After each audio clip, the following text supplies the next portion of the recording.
Hi everyone, welcome to How Ines Rolls. Do you have extra Halloween candy?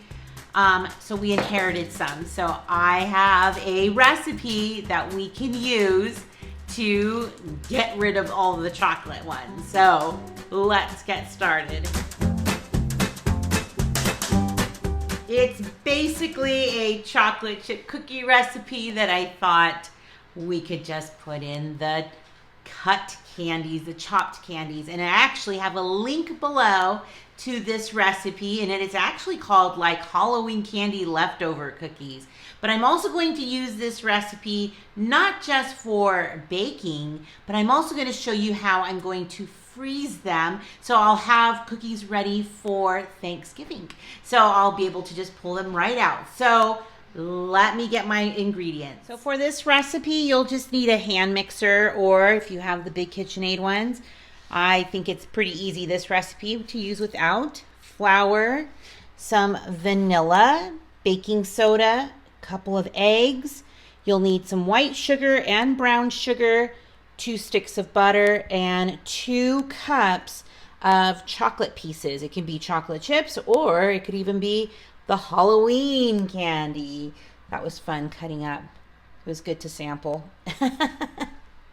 And then I also have some more chocolate chips here on the side for putting on top, and I'll show you that. Before I even get started in the creaming part, I think I will add a little bit of the butter or the salt. I'll just do half of it. So instead of half of a teaspoon, I'll do 1/4 of a teaspoon. So I have my measuring spoon here to remind me.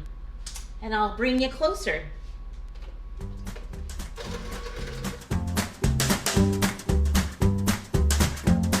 Okay, so we're just going to add the eggs and the vanilla and then mix it in some more. You guys, this is a pretty straightforward recipe. Whenever you make your cookies, you always want to cream the butters and sugars first and then start slowly adding everything.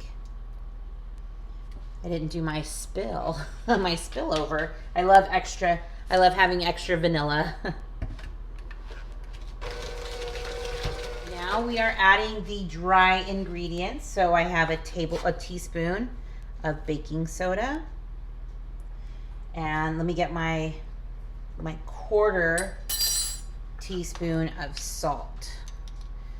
When after thinking about it, I was like, I don't think I probably had that much salt in the butter anyways, so that way it just cuts a little bit more, and you can actually taste more of the sweet flavor when you do follow the recipe. I'm gonna do 2.5 cups of flour, and then we'll just blend that up.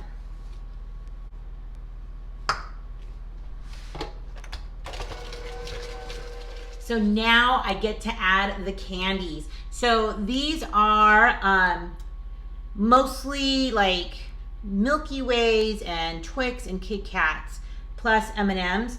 I do have some peanut M&Ms, but mostly not. I kind of wanted to stay away from a lot of the peanut flavor, which I did make my husband a gluten-free version of more of the peanut butter ones because gluten-free. So we were able to put a bunch of them into the freezer, and I'll link that recipe below as well. All I did was omit the flour for a gluten-free flour, and made sure that there were no wafers into the candies, and that was a good substitution to make it gluten-free.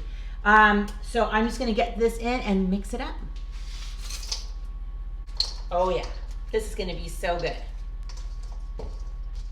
Let's get them onto the baking sheet, shall we?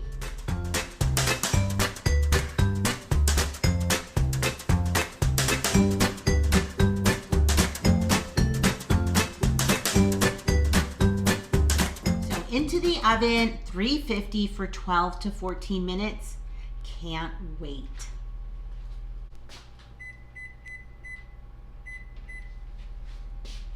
And so now I'm going to put my next cookie sheet with a bunch of them, but I'm going to just put them into the freezer.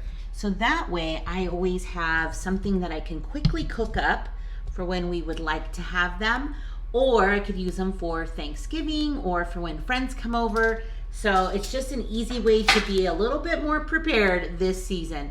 And if you are watching me thinking I should try a certain of one of your favorite cookie recipes, put the description below or link the recipe below. Maybe this can be our go-to cookie recipes for the next month or so. So use the comments below and link your favorite cookie or your favorite cookie recipe, and ta-da, we don't have to go searching. So I'll always link this video in the next few cooking and baking ones, so that way it will be an easy go-to for all those suggestions. So let me get this going.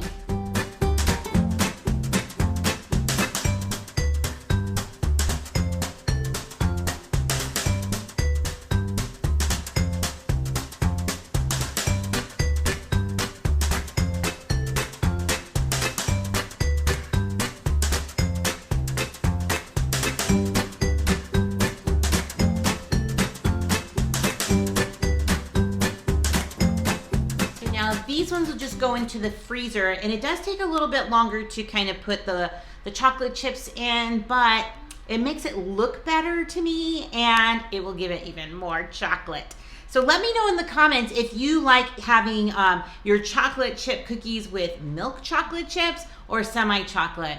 I'm a semi-chocolate because I think it just tastes even better. So even though there is milk chocolate in here because of the candies, the semi-sweet ones went on top. These look delicious. They smell so good. I'm gonna let them rest for a little while, but then I'll be trying them. You know I have to try it. So good. I got the one that looked like it had Milky Way. My favorite. I love Milky Way. And I think I could taste it. But I taste a lot of sweetness, and it's so good, you guys. So think of the possibilities. I mean, you could do like Christmas candies, or you could do like different seasonal kinds, maybe in the spring, maybe from Easter candy period. Yes, this would be a good one to do. I usually take my kids' candies and make Halloween candy pancakes with them, and then put them in the freezer, and then they can have breakfast, but I don't think they're really into pancakes at this minute. Give us about a month, and then they'll be wanting it again. But this is so good, so I'll have to see how everybody else likes them. So I have a taste tester. So these are all the Halloween candies that I chopped up. Mmm.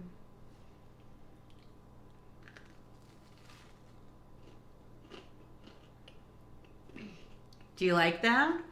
Do you think it would be so good, like maybe with peppermint chocolates and stuff, like Christmas candies? Mm-hmm. That would be really good, I think. So, wow.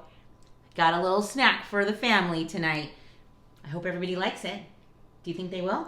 Mm-hmm. Mm-hmm. So I've had these in the freezer for about an hour, and I am going to just write the directions on how to cook them. So 350 for 12 to 14 minutes.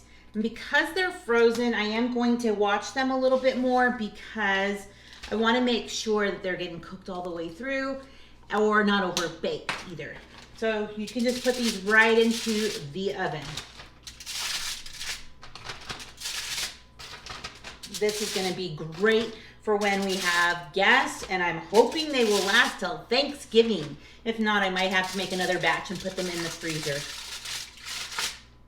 And then, ta-da! They are ready for the freezer and ready for whenever I need them. So these freezer bags will keep them nice and fresh, and I would keep them no longer than 3 months, in case you were wondering. But I guarantee they won't last that long. Thanks so much for visiting the channel today. Give this video a thumbs up, and if you haven't subscribed, what are you waiting for? We have some great recipes, easy tutorials, fun grocery hauls, and I just like to take you along with me when I go shopping and do some vlogs, and I'd love to have you along for the ride. Thanks, Rollers, for stopping by, and stick around. You just never know what I'll be rolling out next. Bye, everyone.